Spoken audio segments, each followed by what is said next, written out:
ফণী এবং আমফানের মতন ফের আরও একটি ভয়ঙ্কর ঘূর্ণিঝড় ধেয়ে আসছে বাংলার দিকে।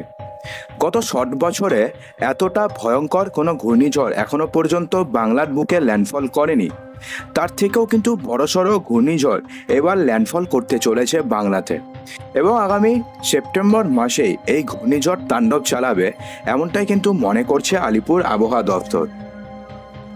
রাজ্য জুড়ে কিন্তু ইতিমধ্যে বেশ কিছু জেলাতে শুরু হয়েছে ঝড় বৃষ্টি, এবং এই ঝড় বৃষ্টির তাণ্ডব কিন্তু আর কিছুদিনের মধ্যে বাড়তে চলেছে। তো কবে নাগাদ আসতে চলেছে এই ভয়ঙ্কর ঘূর্ণিঝড়? এই ভয়ঙ্কর ঘূর্ণিঝড়ের নামই বাকি, এই ভয়ঙ্কর ঘূর্ণিঝড়টি কোথায় ল্যান্ডফল করতে চলেছে সেই নিয়ে বিস্তারিত জানতে ভিডিওটি সম্পূর্ণ দেখতে থাকুন। বঙ্গোপসাগরে নতুন নিম্নচাপের জন্ম নিয়েছে, তবে এই নিম্নচাপে বাংলায় ভারী দুর্যোগের খুব একটা আশঙ্কা নেই বর্তমানে, কিন্তু এমনটা ইঙ্গিত দিচ্ছে আলিপুর আবহাওয়া দফতর। কিন্তু আগামী কিছুদিনের মধ্যে এই ঘূর্ণিঝড়টি কিন্তু আরও ভয়ঙ্কর আকার ধারণ করতে চলেছে। গুজরাট লাগোয়া আরব সাগরে ঘূর্ণিঝড়ের পূর্বাভাস রয়েছে, তবে এই ঘূর্ণিঝড়ের দেশের ক্ষয়ক্ষতির আশঙ্কা অনেকটাই কম। গুজরাট উপকূল থেকে দূরে সরবে সম্ভাব্য এই ঘূর্ণিঝড়টি। গত সপ্তাহে বিক্ষিপ্ত ভারী বৃষ্টিতে ভিজেছে কলকাতা সহ দক্ষিণবঙ্গের একাধিক জেলা। আজ কলকাতা সহ একাধিক জেলাতে সামান্য বৃষ্টিপাত হতে পারে। তালিকায় রয়েছে দক্ষিণ ২৪ পরগনা, পূর্ব মেদিনীপুর, পশ্চিম মেদিনীপুর, মুর্শিদাবাদ এবং নদিয়া। তবে দক্ষিণবঙ্গে ভারী বৃষ্টি নিয়ে উদ্বেগ না থাকলেও উত্তরবঙ্গে বৃষ্টির সম্ভাবনা কিন্তু থাকছে। দার্জিলিং, জলপাইগুড়ি, কোচবিহার, উত্তর দিনাজপুরে বৃষ্টিপাতের সম্ভাবনা রয়েছে। হাওয়া অফিসের পূর্বাভাস যে বজ্রবিদ্যুৎ সহ বৃষ্টিপাতের সম্ভাবনা রয়েছে উত্তরবঙ্গের জেলাগুলিতে। আগামীকাল থেকে বৃষ্টিপাতের সম্ভাবনা রয়েছে। শুক্রবার গুজরাট উপকূলে উত্তর আরব সাগরে তৈরি হওয়ার সম্ভাবনা রয়েছে একটি ঘূর্ণিঝড়ের।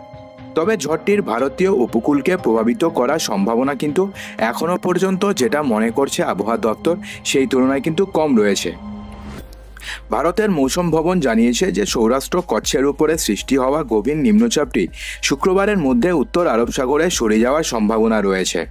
বৃহস্পতিবার আইএমডি জানিয়েছিল যে গভীর নিম্নচাপটি পশ্চিম দিকে সরে গেছে এবং ভুজের প্রায় ৬০ কিলোমিটার উত্তর পশ্চিমে নালিয়া থেকে ৮০ কিলোমিটার উত্তর পূর্বে এবং পাকিস্তানের করাচি থেকে ২৭০ কিলোমিটার পূর্ব দক্ষিণ পূর্বে অবস্থিত রয়েছে।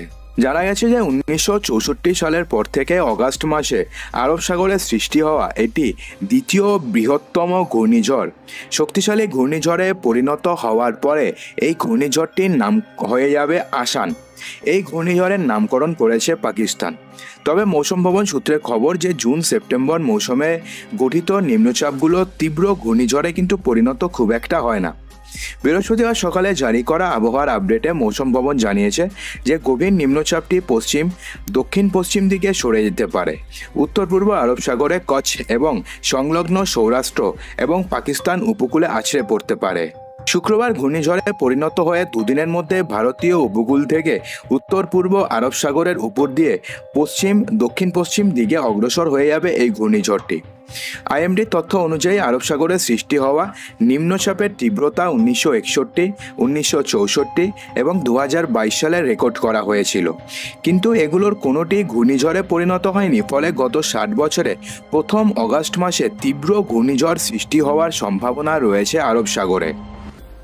তবে একটা স্বস্তির কথা হচ্ছে, ঘূর্ণিঝড়টি যেহেতু আরব সাগরে তৈরি হয়েছে, সেই কারণে এই ঘূর্ণিঝড়ের পশ্চিমবঙ্গে কিন্তু খুব একটা প্রভাব ফেলার খুব একটা আশঙ্কা নেই।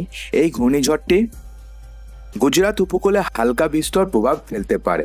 তবে আরব সাগরে কিন্তু নর্মালি এই অগাস্ট সেপ্টেম্বর মাসে বড়সড় ঘূর্ণিঝড় তৈরি হয় না, কিন্তু এবার বিগত ৬০ বছর পরে প্রথমবার এই এত বড় একটি ঘূর্ণিঝড় তৈরি হলো আরব সাগরে ৬০ বছর পরে।